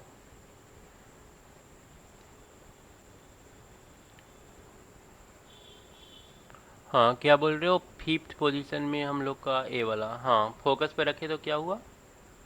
Sir, so why the image formed will be very much large than the sixth position? Actually देखो, ऑब्जेक्ट को हम लोग जितना नज़दीक लेकर के आते हैं ना, उसका इमेज उतना ही बड़ा बनते जाता है, ठीक है। अब जैसे जैसे नज़दीक ला रहे हैं, इधर देखो, इधर से जैसे जैसे क्लोज जा रहे हैं ना, इमेज का साइज मतलब ऑब्जेक्ट का साइज सेम ही है, लेकिन जैसे जैसे क्लोज जा रहे हैं ना, 1 2 3 4 5 ये बड़ा होता हुआ दिखेगा इस टाइप से। तो प्रॉपर्टी है लेंस मिरर का, ठीक है। हर स्टेप में बड़ा हुआ है, यहाँ से लेकर के यहाँ एकदम छोटा था, यहाँ थोड़ा बड़ा हुआ, यहाँ और बड़ा हुआ, यहाँ और बड़ा हुआ, यहाँ पर फिर इस तरह से बड़ा होता ही जाता है। So but in the sixth position it is just large. Sixth position just large कहाँ गया, सिक्स नहीं, ये तो लार्ज है। अच्छा ये तो अलग केस हो गया, ये तो मिरर के पीछे वाला केस हो गया, तो इसको छोड़ दो सिक्स्थ पोजीशन को, क्योंकि यहाँ पर रियल नहीं है। अब जो हमारा इमेज आ रहा है ना, वो इमेजनरी आ रहा है, तो 5 पोजीशन तक ही हम लोग देखेंगे, कंपेयर करेंगे। Okay, sir. Hmm, Yes, sir, I am noted. हो गया। अब इमेज बनाने का कुछ रूल्स होता है, उस रूल्स को एक बार देख लेते हैं।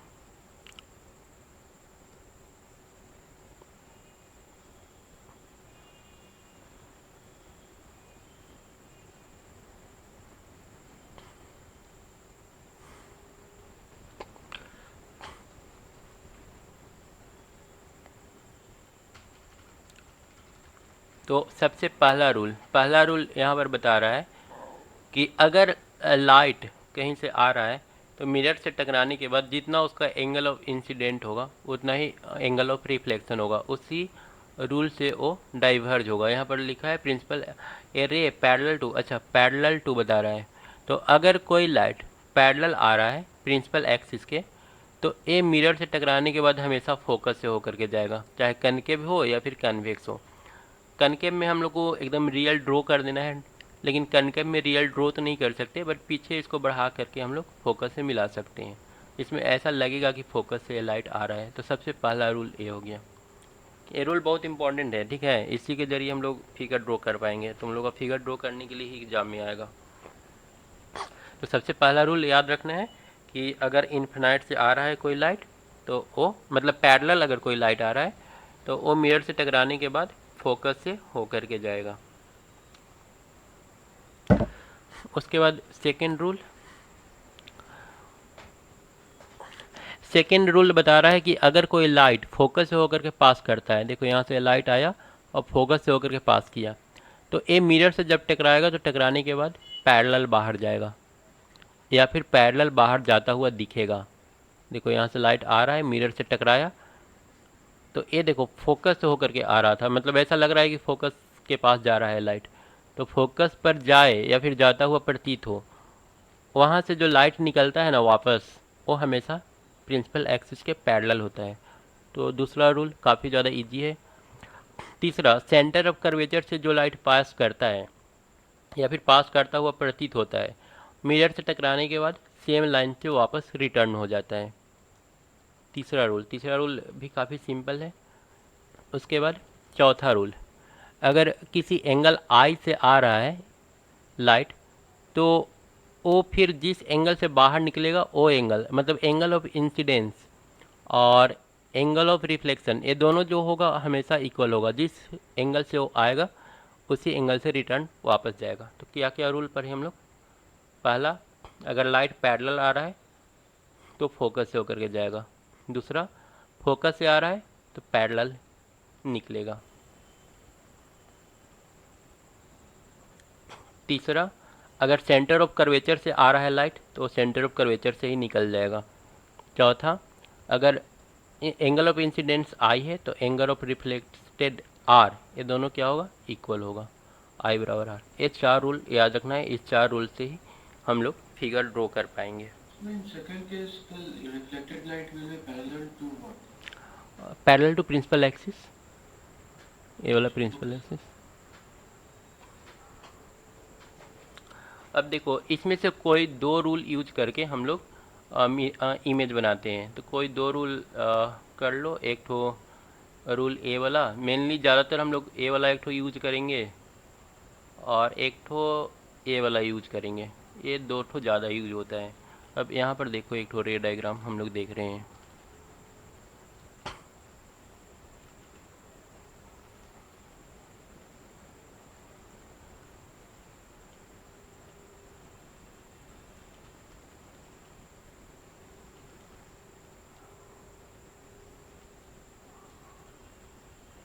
नहीं दिया है क्या?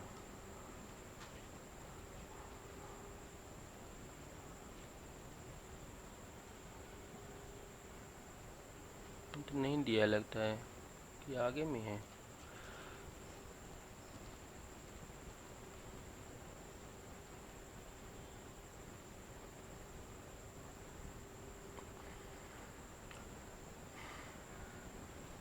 So you are looking for figure 10.7. 10.7 sir, at page 166. City नहीं, वो तो एक दिया है जो कि इन्फिनाइट से आकर के फोकस पर मिल रहा है, वो वाला तुम बोल रहे हो। हाँ सर। ये तो एक दिया है कि इन्फिनाइट से आके फोकस से मिल रहा है। हम एक तो दूसरा केस लेते हैं, ठीक है। इस रूल का यूज करके हम लोग इसमें से केस नंबर ए वाला चूज करते हैं, केस नंबर 2। देखो उन चारों रूल का यूज करके कैसे हम लोग इमेज को बनाते हैं। जैसे मान लो ए हमारा प्रिंसिपल एक्सिस हो गया, ये प्रिंसिपल एक्सिस है, और ये हमारा मिरर है। इसमें हमारा ए वाला हो गया फोकस, और ये हो गया सेंटर ऑफ कर्वेचर। ऑब्जेक्ट को कहाँ पर रखना है? इधर रखना है, सेंटर ऑफ कर्वेचर से दूर। तो हम लोग पढ़ें कि यहाँ से ऑब्जेक्ट से जो लाइट आता है, पैरेलल आने वाला लाइट मिरर से टकराने के बाद फोकस से होकर के जाता है। तो इसको हम लोग फोकस से होकर के पार कर देंगे।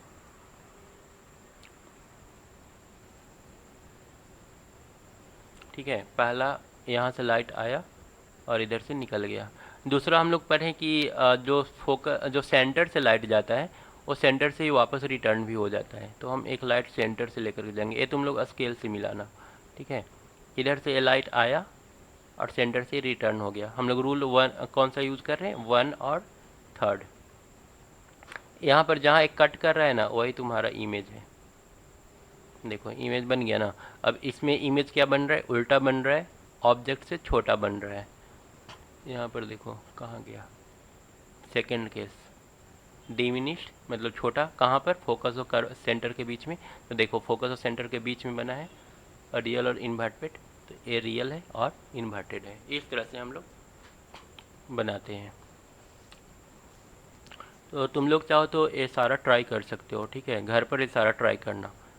एक तो और हम सी पर रख करके बनाते हैं, ठीक है।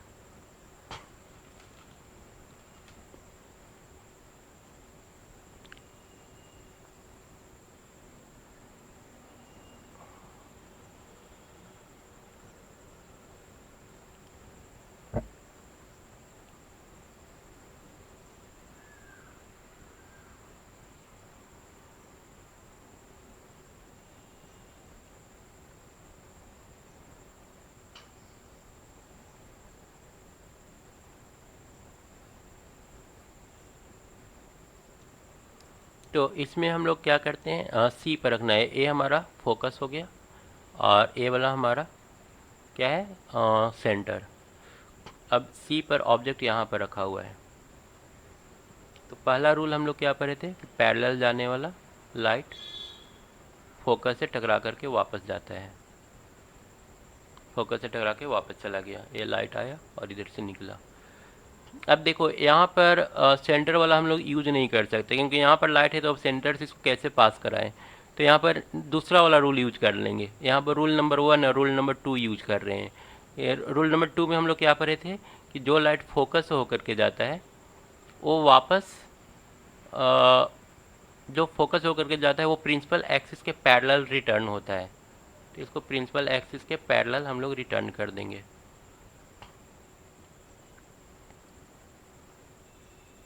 ये ऐसे रिटर्न हो जाएगा, ठीक है। तो ये इंटरसेक्ट कर रहा है, इसको थोड़ा सा अंदर की ओर लेकर के जाएंगे। ये लाइट जो है यहाँ पर इंटरसेक्ट कर रहा है, तो यहाँ पर देखो इमेज बन गया। अब देखो, जब हम लोग पढ़े थे कि जब सी पर ऑब्जेक्ट रहता है तो सी पर ही इमेज बनता है, सेम साइज का होता है। देखो सेम साइज का बना है। तो ऐसे हम रूल का यूज करके इमेज बनाते हैं। यहाँ पर हम लोग रूल नंबर 1 और रूल नंबर 2 यूज किए, बाकी का तुम लोग बना लेना। Okay, sir. So this was a good thing you showed us. हाँ, ये तो अभी तुम लोग का स्कूल में नहीं हुआ है ना? सर नहीं हुआ है, मेरा तो पहली यूनिट ही चल रही है, फोर्थ ही चल रही है। किसी का नहीं हुआ है। तुम्हारा हुआ है भव्या? हाँ सर। तुम्हारा हो गया है। In my school, they are going with a magnetic effect. अच्छा, मैग्नेटिक इफेक्ट चल रहा है।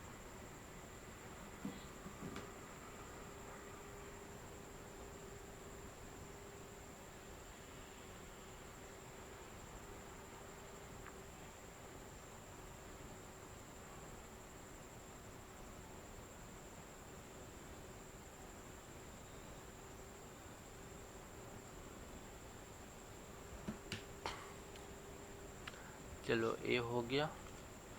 अब इसके बाद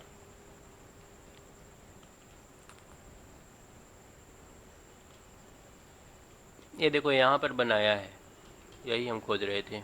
यहाँ पर देखो बनाया है, इन्फिनाइट वाला लेके बनाया है, ये सी के पीछे वाला लेके बनाया है, एक तो पैरेलल एक तो यहाँ से। तो इसके हेल्प से तुम लोग इसका हेल्प ले सकते हो बनाते समय, ठीक है। दे दिया है, हमको लगा नहीं दिया है।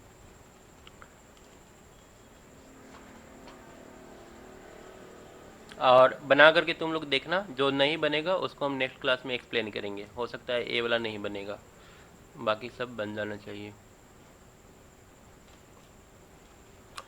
अब कनकेव मिरर का यूज क्या है, तो कनकेव मिरर में देखो एक चीज़ सिर्फ हम लोग देख रहे हैं ना कि यहाँ पर इस केस में जब ऑब्जेक्ट को फोकस और पोल के बीच में रखते हैं ना, तो इमेज जो होता है वो बड़ा बनता है, ठीक है।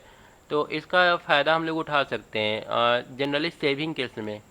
सेविंग के समय अगर इस टाइप का मिरर मिल रहा है, तो अगर हम लोग उसको फेस के सामने रखेंगे और अपने फेस को उसके फोकस और पोल के बीच में रख देंगे, तो इसके अंदर ही पर्दा का ज़रूरत नहीं पड़ेगा, ये क्योंकि ये वर्चुअल है ना।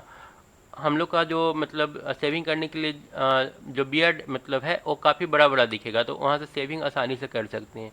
ये इसका एक सबसे अच्छा यूज है। और इसके अलावा इसका ये भी यूज कर सकते हैं, फोकस पर अगर हम लोग बल्ब को रख दें, लाइट मतलब टॉर्च मान लो कि है, तो टॉर्च के बल्ब को अगर फोकस पर रख देंगे तो यहाँ से लाइट निकलेगा, निकलने के बाद ये पैरेलल कहाँ तक जाएगा, इन्फिनाइट तक जाएगा, क्योंकि फोकस से आने वाला लाइट इन्फिनाइट तक जाता है। तो टॉर्च में इसका बहुत अच्छा इस्तेमाल हो सकता है। तो टॉर्च में यूज होता है, सेविंग करने के समय यूज होता है।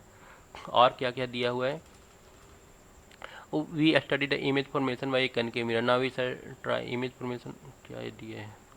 क्या कल कर सकते हैं मतलब? हाँ बस छोड़ दे रहे हैं, हो गया।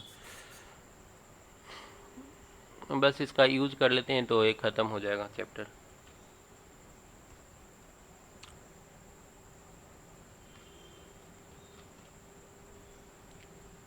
कहाँ पर दिया हुआ था कनकेव का यूज ऑफ कनकेव। तो क्या क्या दिया है, टॉर्च में देखो, टॉर्च में यूज होगा, सर्च लाइट में यूज होगा, और व्हीकल के हेडलाइट में यूज होगा, क्योंकि इन्फिनाइट तक लाइट को लेकर के चला जाएगा ये। सेविंग मिरर में यूज होगा, बड़ा इमेज दिखाई देगा। टीथ को देखने के लिए पेशेंट और डॉक्टर लोग यूज करते हैं, दांत में अगर कोई प्रॉब्लम है तो उसको देखने के लिए कनकेव मिरर का वो लोग यूज करते हैं।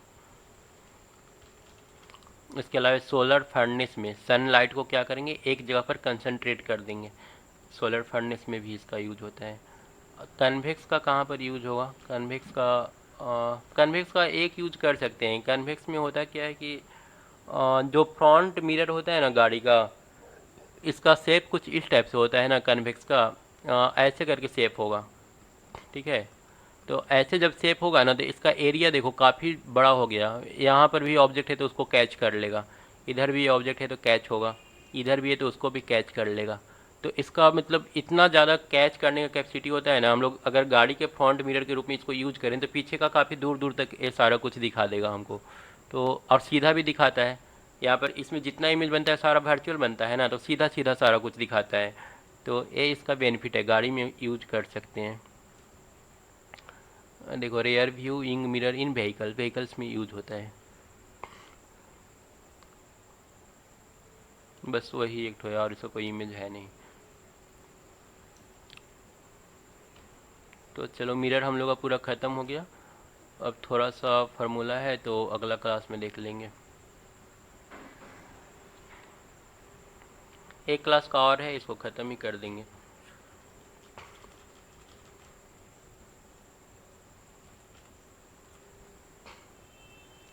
So but you please enter definitions of focus and all. Definition के लिए हम PDF सेंड कर दे रहे हैं, वहाँ से तुम लोग नोट कर लेना। Okay, sir. Answer the questions. Sir मैं लाइव की PDF वगैरह भेज दूंगा आपको, ठीक है? हाँ सेंड कर देना, वो वाला अगर सेंड करते हो तो उसमें ज़्यादा अच्छा दिया होगा। क्या बोल रहा हाँ, था? मेरी बुक में चैप्टर एक्सटेंस है। हाँ Answer and that one also, that distinction height questions also. ठीक है, वो हम क्वेश्चन दे देंगे, वो सारा हम भेज देते हैं तुम लोग को। एक ऐप है वो, PDF format or नहीं एक ऐप है, ठीक है, वो ऐप तुम लोग को इंस्टॉल करना पड़ेगा। उस ऐप में ये सारा क्वेश्चन हम और सॉल्यूशन के साथ सारा कुछ दे देंगे।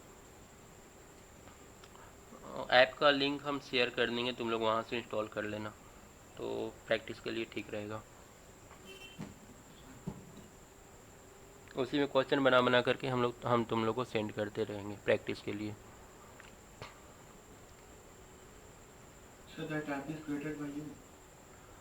हमने क्रिएट किए हैं और कुछ लोग मिल करके बनाए हैं, तो वो सारे कोचिंग वाले को डिस्ट्रीब्यूट कर रहे थे तो उसी का कॉल आया था, तो हम एक बार देखे उसका ऐप तो हमको थोड़ा अच्छा लगा। Okay, sir. Hmm, So it is free now. क्या So it is free now. इन मतलब समझे नहीं। So it is free now. Free. हाँ हाँ ऐसा कोई कॉस्ट नहीं है। Okay, sir. ठीक है। किस चीज़ का? ऐप एक तो है मतलब होमवर्क के लिए वो बनाया है कुछ लोग। अब बोल तो रहा था कि मतलब IITN लोग प्रिंसिपल सारे लोग मिल करके बनाए हैं अच्छे अच्छे इंस्टीट्यूट से, लेकिन हमको जो भी मतलब वो डेमो जो दिखाया ना उसमें क्वेश्चन और जिस तरह से उसका पैटर्न था सॉल्यूशन था वो सब थोड़ा सा ठीक लगा, तो हम सोचे ठीक है यूज हो जाएगा। लिंक शेयर कर देंगे तो तुम लोग इंस्टॉल कर लेना।